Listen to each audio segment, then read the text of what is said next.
Isibalo esikhishwe izolo sabantu asebeshonile kulelizwe ngenxa yeCOVID-19 sesikhuphukele ku-161.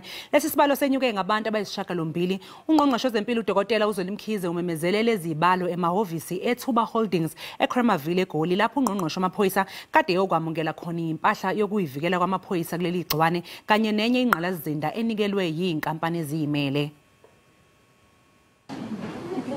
Njengoba izwe lisemkhankasweni wokuqinisa impi yegciwane iCOVID-19, izinkampani ezizimele nazo sezifaka isandla ekunikeleni ngempahla yokuzivikela kuleli gciwane. Ensuring the safety of our essential workers who are at the forefront of this battle is really at least we can do. It is our way of saying we recognize you, we thank you. Smartphones recognizes this and has donated 500 smartphones to the Department of Health towards its assistance to help these frontline workers who are sacrificing their lives, their time, and putting themselves at risk. UNgqongqoshe wezempilo uDokotela uZweli Mkhize kanye nowamaphoyisa ubhekicele bemukele umnikelo wezamfonyo eziyizinkulungwane eziyi100 ezihlanzwayo kanye nenye impahla yokuzivikela kuleli gciwane kanti babe sebenxusa nezinye izinkampani ezizimele ukuthi zenze okufanayo.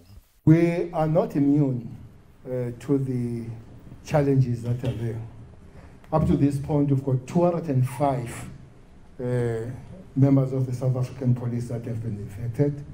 Unfortunately, 174 of them come from Western Cape, and the rest comes from the rest of the country. We want to say to all South Africans out there, particularly the private sector, we do appreciate your support, your partnership.